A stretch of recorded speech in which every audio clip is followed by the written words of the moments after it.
Hello, my friend. Today we're going to talk about puts and calls. Are selling puts better than buying calls? Um, well, if you sell a put or you buy a call, you make money if prices go up on both of them. And you lose money if prices come down. But if you sell puts, you have a better chance of having a profitable outcome because you get that premium up front, and that makes all the difference. If you buy a call, you have to pay that premium to somebody else. And so when you sell the puts, you can make money if prices go up, and you also win if prices stay the same and move sideways. With the call, if you buy a call, you make money if prices go up beyond what you paid for that call, beyond your premium. And so you lose if prices stay the same or actually come down. Or even if they go up a little bit, but not enough to offset your cost of the premium. So the put lets you profit also for a little bit of the downside. If you get a big enough premium, and prices just stay the same or go down a little bit, but not as much as what you got for the premium, then you're ahead. And if you actually sell a put with a strike price below market, 5% or 10%, prices can go down 5 or 10% before you start losing. So you come out ahead. So I'll show you how to sell puts and also participate on the upside. And we'll review a couple of examples of real trades. But first, I'd like to ask you to please subscribe so that you get more content like this. Okay, stocks, we've said, can go up, down, or sideways. When you sell a put, you win if the prices go up because the put is not going to be exercised, right? It's going to expire worthless. And if prices just chug along, go up and down, sideways, you also win because you collect that premium. So by selling puts, you win on the ties. If it goes up, everybody wins. If prices come down, everybody loses. But if they stay the same, you win the tie. And there's no tiebreaker like in tennis. Here you win because you collect that premium up front. So that premium also protects some of your downside because you have that money up front. And the higher the premium that you get, the higher the protection. That's why I think selling long-dated puts, those contracts that have 6 to 12 months to expiration, are the better ones because they give you more time value in that percentage of the premium. And if you sell the put, like I said before, out of the money, meaning that the strike price is below the market, then you have that further cushion of protection. However, if you sell the put out of the money, you get less premium. The option premium is smaller because there's less a probability of it being exercised, but you have less of a risk. But if you sell the put and you're right, the prices continue to rise, then you don't get compensated as much, so the profitability is less. It's a risk return trade-off here. So I am partial to selling puts at the money because I think they are the best return for the risk. Here's a trade I've discussed before of selling put. I sold IBM around September of last year, and the strike price was 120 when it was selling for like 119. And this is the January of 2022, so it's a year from now, and it was a year and a couple of months when when I did the trade. I got a premium of $1,900, okay, for one contract of 100 shares. So 1,900 divided by my exposure, which is if I have to buy the IBM shares at 120, that will be $12,000. That's 15% return that I would get cash on cash. Of course, annual return will be a little less because this was a little bit over a year out. So you would have to analyze that, and probably it's around 12%. But still, if the price of IBM goes down by 15%, I would still be even. I wouldn't be losing any money. So I win if the price of IBM stays at 120. I get the full $1,900, right? If the price of IBM keeps going up, as it has since I did this trade, it's currently around 128. Then I'm home free. I pocket the entire premium, right? And if the price goes down by $1,900, I would still be even. Okay, I would only begin to lose money if the price goes down below $1,900. And if it does, I would love to own IBM at that price. It would be like buying the dips, you know? You're supposed to buy when prices come down, right? So think about it. You know, selling the puts allows you to be positioned in a way that you can buy the dips. So this is selling puts at the money. If you're not as aggressive and you want to be more conservative, you could either do one of two things. Sell the put that has the strike price below market, that will be an out of the money put, and or you can sell a put at the money but then enter into a call spread, and I'll show you. This is a trade I did also in September of Coca-Cola. At the time it was trading around $49. I sold the put for $50, and this was the one that matures now in February of 2021. I got $3.83 in premium. I also entered into a call spread. It was a credit call spread. I bought this one, the 50, for $2.28, and I sold the 45 call for $5.08. Now what did this do? I got $5. I used up $2. The difference between 2 and 3, the call and the put, it was $1.55. And mind you, the Coca-Cola was trading at 49, so there was $1 of intrinsic value there.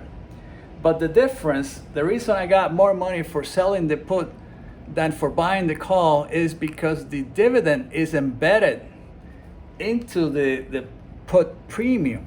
So I got 55 cents for that 6 month period that the option is going to be alive. And so together with the 8 cents, which is the time value that I got in addition to the difference between the two strikes on the spread. So it's 8 cents plus $1.55. That's $1.63. That will be my profit if Coca-Cola's price goes up or stays the same, or even if Coca-Cola's price goes down all the way to 45, I would still make the exact same amount of money.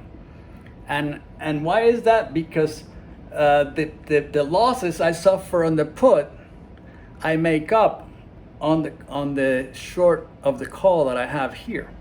So that premium will be reducing. If the price of Coca-Cola goes down all the way to 45, then this call will expire worthless. Nobody's going to exercise it because at 45 they could buy it in the market, right? And I will be losing because I would have to buy Coca-Cola at 50, but since I'm making money here, this put offsets the gains on the losses on the put offset the gains on the call dollar for dollar.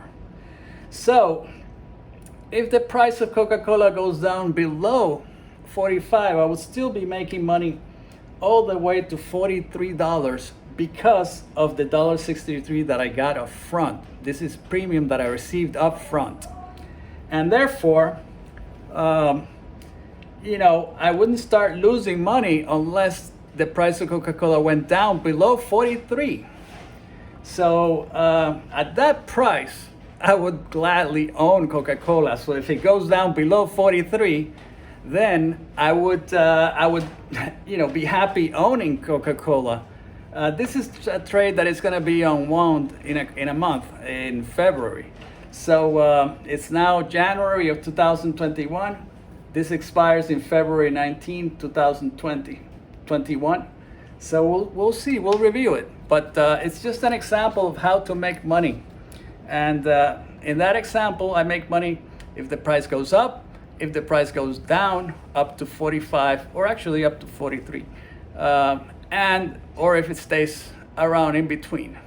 So how about for a money market there? That's $1.63 that I will be making with really only an exposure of, you know, about $5,000.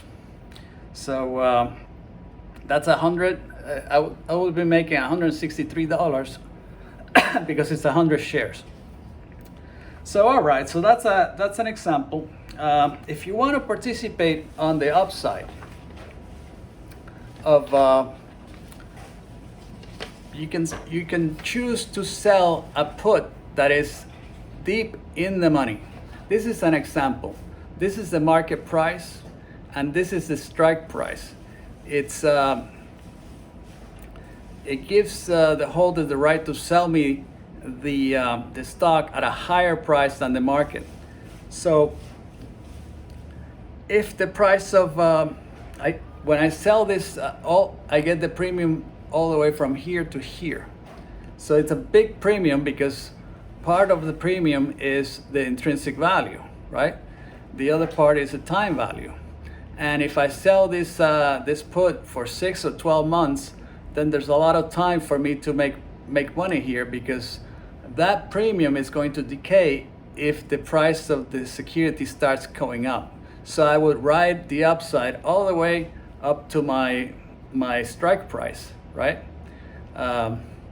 Then my upside is capped. My losses are uncapped, but I did receive the time value for this trade. So this is a way of participating on the upside by selling puts that are deep in the money.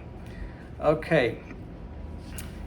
So if prices go down below the strike, you have to be prepared to own the security.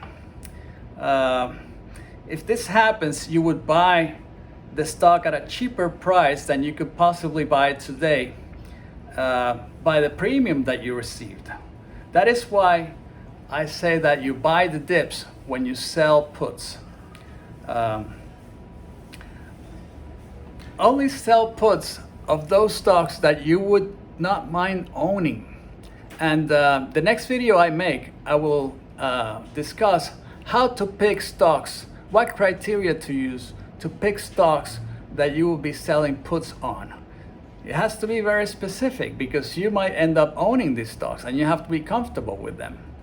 You should only sell puts on a portion of your portfolio. Don't go crazy selling on the entire portfolio. Only a portion, say 5 to 10% of it. In my view, that will be conservative. It will increase your yield and also protect some of your downside, especially for those, you know,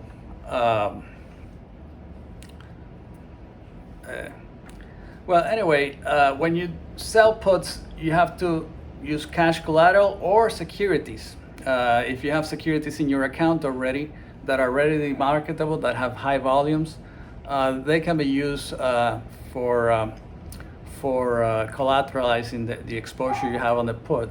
And you have to do this in a margin account. But beware of the margin calls if the market goes against you. So when you buy a call, you lose sideways. You make money if it goes up, you lose money if it goes down, you lose your premium, and you also lose if the stock just languishes in the middle, like we said before.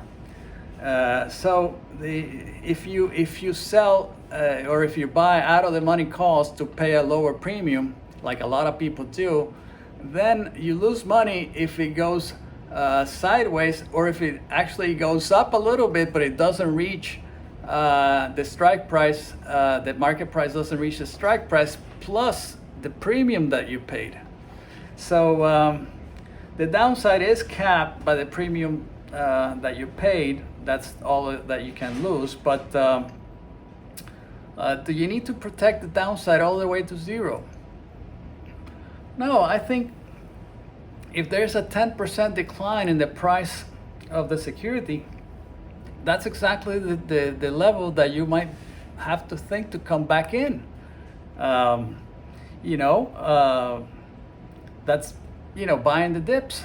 So the good thing is about the calls is that the upside is unlimited, but unlimited is a loaded word because within the time life of the option, the level that the prices can increase has to be reasonable, right? So it's not really unlimited, the gains, but rather you have some upside. You do have more probability of losing money if you buy a call than you do by selling the puts. Both, like I said before, selling puts and buying calls, you are in a position, that's a bullish trade. You make money if prices move up. If prices come down, you lose money in both positions. So are you speculating by selling puts? Are you timing the market? Maybe just a little, right? But if you sell long dated puts, those, like I said, that have between 6 to 12 months to expiration, then you increase the odds that prices go up, because prices do go up over time, and more likely than not, prices will be higher 6 to 12 months from now. Do you need to sell puts? No, you don't need to. You can have a very satisfactory investment return by just buying and holding the index over time. So remember to like and subscribe for more content. And remember that I would love to hear from you. If you comment on this video, I'd like to hear your thoughts on this matter. It's fascinating. Remember that past performance is no guarantee of future results, and that when investing you can lose money. And I wish you the best, my friend. Be well.